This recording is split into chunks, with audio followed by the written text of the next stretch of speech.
ఇప్పుడు ఒక ఆడది మన మగాడి దగ్గరికి వెళ్తేనే కదా ఎవరైనా రానిచ్చేది. నన్ను ఆ పిల్లే చించుకొని ఆమె నన్నే చేసిండు అని చెప్పేస్తుంది. ఒక మగాడు పెడుతున్నాడు అంటే వాడు పెళ్లి చేసుకుంటా అన్నాడంట, ఎప్పటికప్పుడు పోస్ట్ పోన్ చేసుకుంటూ వస్తుందంట. దాన్ని ఏమంటారు? నిజంగా ఇట్లా చేయడం ఒక అమ్మాయి సిక్కు చేయటబ్బా. నిజంగా నమ్మిచ్చి ప్రేమించి పెళ్లి చేసుకుంటా అని చెప్పి ఇంత ఘనంగా చేసింది కదా. నిజంగా ఏంద్రాబాయ్ ఈ సమాజం ఎట్లా తయారైపోతుంది. ఒకప్పుడేమో అబ్బాయిలు మోసం చేసి అబ్బాయిలు చేసేవాళ్ళని చెప్పి ఫైర్ అయిపోయారు.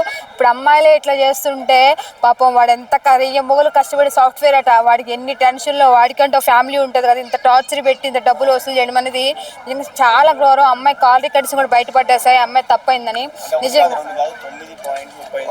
అవును, అసలు నిజంగా అన్ని డబ్బులు అంటే వాడు ఎంత పెడుతున్నాడంటే వాడు దాన్ని ఏ రేంజ్లో నమ్మాడో అర్థమైపోతుంది, ఎంత సంకనాకిచ్చిందో అర్థమైపోతుంది. నిజంగా ఈ అమ్మాయిలకి ఏమైందో కానీ మరీ డబ్బు కోసం చాలా దిగజారిపోతున్నారబ్బా.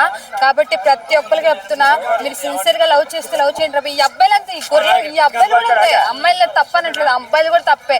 ఒక అమ్మాయి సిన్సియర్గా లవ్ చేస్తుందని చెప్తే ఇష్టానుసారంగా పబ్బులకి, షికార్లకి, సినిమాలకి ఎక్కడుంటే అక్కడ ఆశలు చేయడం ఎవరికి రాబోయే తీట? మీకే కదా. ఒక అమ్మాయి నిజంగా సిన్సియర్ లవ్ చేస్తే పెళ్లి చేసుకోండి. ఇంత గ్యాప్ చేసి మిమ్మల్ని చేస్తా మీకు అది ఇప్పిస్తా అని చెప్పి చివరికి ఎవరికి నష్టం? నీకే కదా. ఆ డబ్బు రాదు, బ్యాడ్ నేమ్ వచ్చింది, తల్లిదండ్రులు రోడ్డును పడాల్సి వచ్చింది. అంతా అయిపోయాక చివరికి వచ్చి నువ్వు కేసు పెడితే ఏమొస్తుంది? చివరికి ఆమెకెళ్ళి సపోర్ట్ చేస్తుంది అనుకో, నీ డబ్బులు దోలని, నీ టైము పక్క, నీకు పెళ్లి చేసుకుంటానని, నీ లవ్ ఇదంతా వేస్టే కదా, టైం వేస్టే కదా. ప్రతి అబ్బాయిలు కదా చెప్తున్నా, ఏ అమ్మాయిని సిన్సియర్ లవ్ అనేది ఉండదు, మొత్తం టైం పాసే. ఆ డబ్బులు వచ్చే తర్వాత మీరు కానీ ముందర అప్పుడు ఆ డబ్బులు ఇచ్చేందుకు కూడా వాడు ఉంచుతో కూడా తెలియదు. ఈ మధ్యలో లేపేస్తే ఇదంతా కామన్ అయిపోతుంది కదా లేపేయడం.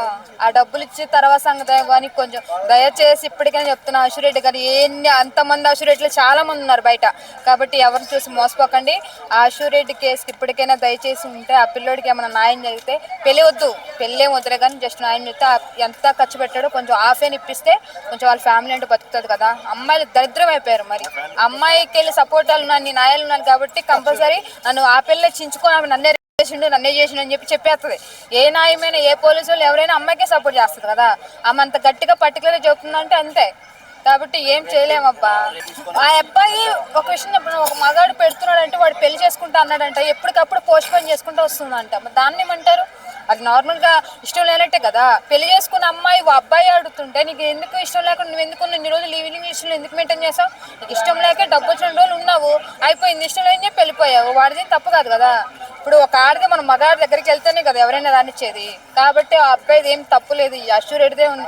ఇండస్ట్రీలో ఏ అవకాశాలు లేక నమ్ముకొని ఇవన్నీ కోసి ఎవరినో ఒకటి బక్రా దొరికింది కదా, ఆ బక్రాన్ని వాడుకున్న వదిలేద్దామని రీతిలో ఉన్నారు.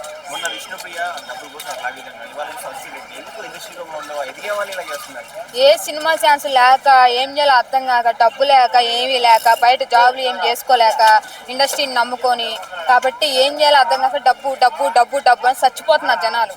ఎవడొకట బక్రా దొరికిండు, అయిపోయింది అంతే కదా. తప్పు ఉంది 100%. ఆ అబ్బాయిని ఎట్లయితే డబ్బులు ఎట్లా వసూలు చేసిందో అదే డబ్బులు మళ్ళీ అష్యూరెడ్డి చేతుల మీదుగా అబ్బాయికి అందించాలి. దయచేసి పెళ్లి మాత్రం చేసుకోమాకరా నాయన నువ్వు. ఇంకా అష్యూరెడ్డి వాళ్ళు చాలా దయచేసి ఏ ఆడదని నమ్మద్దు.